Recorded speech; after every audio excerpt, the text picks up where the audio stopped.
Hey friend, Brannon Shortt here. You know, throughout church history, 1 Corinthians 13 has been referred to as the hymn of love.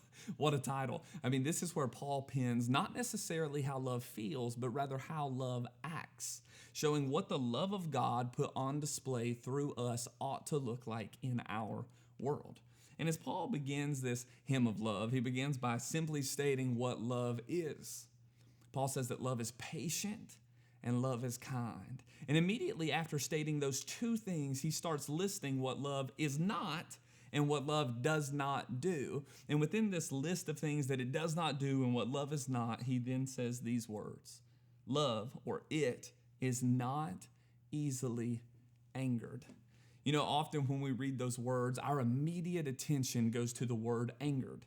And if we are not careful, our immediate response will be merely beating ourselves up over ever feeling angry. But to do this would be missing the entire heart of the message and what Paul is saying here. You see, in the original Greek, the wording here for angered or easily angered together is used to depict one who is easily roused up and ready to go, one whose anger is easily exacerbated, or one who is easily provoked to do something.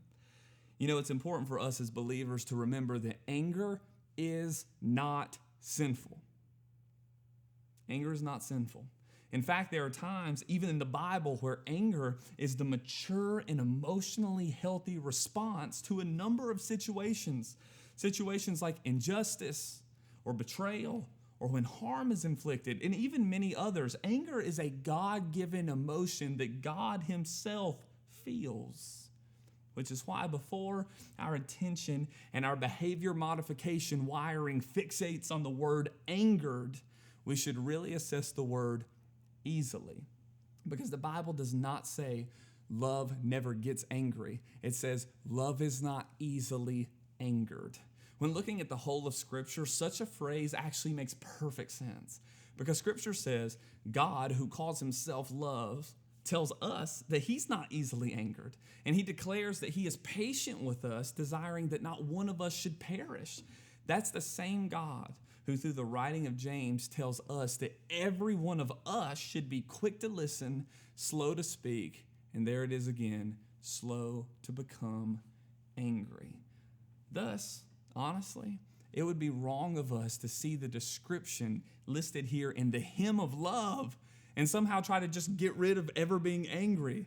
No, the aim of our hearts must be that we are slow to anger rather than easily roused or provoked to do something.